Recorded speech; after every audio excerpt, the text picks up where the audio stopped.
It's that time of the year again. A time of giving, a time of merriment, a time of hoping your weird uncle doesn't make you wrestle with him again. But most importantly, it's the time of the year where we celebrate the birth of the most important human being in the history of human beings being born. Me. That's right, it's my birthday today, unless of course I was too lazy to make this video on time, but I mean, come on, when has that ever happened? And because I'm such a nice lad, to celebrate 21 years of me blessing this earth with my presence, what better way to celebrate than a series of videos on Call of Duty and its weird ports. Yeah, actually I can think of quite a few. Remember that time I looked at Call of Duty on the DS? Well, this is basically that, but it's going to be 4 videos, each looking at a different game. And to start us off, we'll be taking a look at the other side of the handheld spectrum, the Sony PSP and Call of Duty Roads to Victory. Welcome to Port Patrol, the show where I look at weird, interesting, or knockoff ports of video games, and today we're taking a look at... I suppose I just said that, didn't I? This game marks 2 firsts for this channel. It's the first time I've looked at a PSP game, and is also the first time I'm looking at something that isn't strictly a port. Roads to Victory is a game that was made exclusively for the PSP, so while it isn't a port in the traditional sense, we'll be more focusing on how the Call of Duty experience translated to the console. Released in March 2007, Call of Duty Roads to Victory was developed by the world-renowned, except not at all, game developer Amaze Entertainment, who are most well known for the fact that they have never released an interesting game in their existence. Go ahead, Google them. You will not be impressed. Meant to be a spin-off of Call of Duty 3, it plays very similarly to those older games before Modern Warfare revolutionized the series. In fact, they managed to capture the feeling pretty decently. Sure, it can feel a bit slow at times, but the guns feel good to shoot, and there's a decent amount of levels to go through. Split across 3 campaigns, American, British, and Canadian. Okay. If there's one thing you can say about this game, is that it certainly does have 3 campaigns. Now, if it isn't obvious by how awful that last sentence ended, I'm really struggling to think of positive things to say about this game. That isn't to say the game is bad, but I wouldn't really go as far to call it good either. While the gameplay is enjoyable, it is held back by a myriad of issues that result in a pretty average experience. Controls are perhaps one of the biggest things hampering it. Now admittedly there is only so much they could have done, most first-person shooters on the PSP do suck pretty major bollocks. The L and R buttons work as you would expect, the D-pad is used for what the face buttons would do in the normal Call of Duty games, the analog stick moves you, and then the face buttons are used to look. And it's fine, it's perfectly playable, but goddamn does using the face buttons to look around become super frustrating after a while. While the aim assist is thankfully very generous,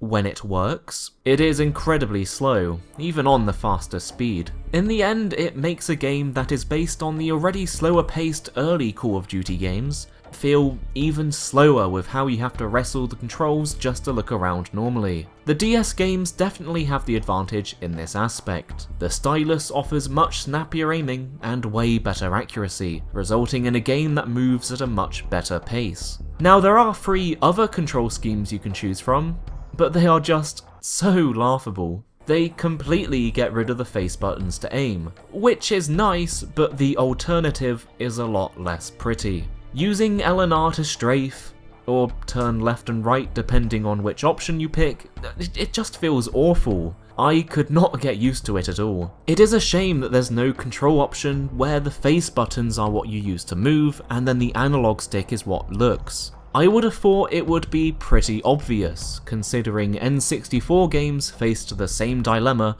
way back in 1997. Alright, quickly, what do you get if you take 1997 and take away 64, and then another 1930? You get 3. 3 is a number that can be used to describe the campaigns in this game, 3 being the number of them that there are. You know what else can be used to describe the campaign in this game? Boring! There are a number of issues with the campaign that just make it So boring. That number, funnily enough, being 4. 1. It is constant blue balls. There are so many times in the story where it leads you to believe something exciting is going to happen, and then swiftly disappoints you. Hello and welcome to another episode of The Toilet Guide. Today in episode 55, we'll be taking a look at the concealed cistern toilet and how it came to be. The start of the Canadian campaign has a reference to the D-Day landings and the beach the Canadian forces are going to land at, and then swiftly takes you to what can only be described as not D-Day. Actually, come to think of it, in the Canadian campaign again, the start of a mission says how the town you're stationed in has become flooded, so I was envisioning some cool as hell level where you're pretty much confined to the top floors of houses and have to navigate from house to house using like wooden boards hanging out the windows. That would have been cool, but no, it's just the exact same thing as every other level, but there's an animated gif of some rain over the screen. There's not even any water in the level. It's literally just rain. 2. The levels are just boring and consist of the same tired tropes we've done in a million other World War II games. Destroy the enemy flak guns. Pick up the secret documents. Clear out the enemy bunkers. It feels like they systematically went through a checklist of every World War II game cliché and stuck to it like their lives depended on it. It never takes any risks, it's about as safe as a game as you could possibly imagine. That's not to say all the levels are boring, just most of them. I think my personal favourite was the one where you're in a bomber and have to move from gun to gun to take out the enemy fighters. That was kinda cool, even if it went on for 20 minutes. But for the most part, there's no climaxes, there's no payoff, there's no excitement. The only reason I knew the last mission in the American campaign was supposed to be dramatic was because the music playing was slightly different. That's it. It felt like a completely normal level apart from that. 3. Not only are the missions boring, but they are topped off with some of the most mundane and bizarre level design I think I've ever seen. The levels consist of a series of tight, enclosed corridors, and while that is admittedly par for the course in Call of Duty, I mean really tight, really enclosed corridors. Whereas the main Call of Duty games, and even the DS ones to an extent, consisted of corridors that were also strung together with slightly larger, more open areas, I am very hard pressed to think of any areas like that in this game. It makes the game feel very claustrophobic at times, and makes the levels feel small, even when they're supposed to be representing like a massive field. Not helping this feeling of claustrophobia is the fact you're often put down a path that just doesn't make any sense. In one mission, you need to destroy an AA gun that is directly across the bridge from you. You can literally see it from where you're standing. But silly me, there's like a foot of barbed wire in front of us. Oh, I don't wanna fuck with that. Well, I guess we'll just take the long route then. 4.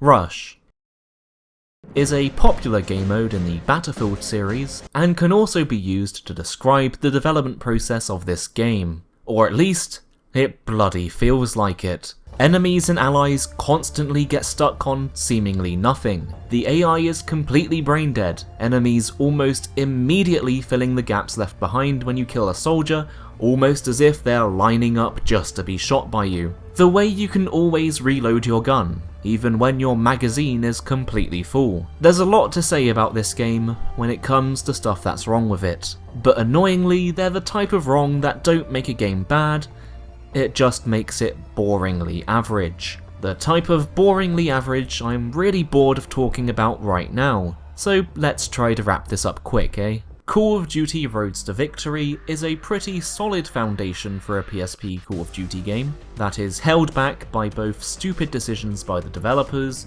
and also the fact it's a PSP game and playing first-person shooters on a PSP is typically pretty wank. Looking at how this game turned out, and the average reception it got at launch, it's no wonder that Activision abandoned the platform and released all future handheld Call of Duties on the DS. Until the Vita came out, but we all know how that ended. Roads to Victory is a game.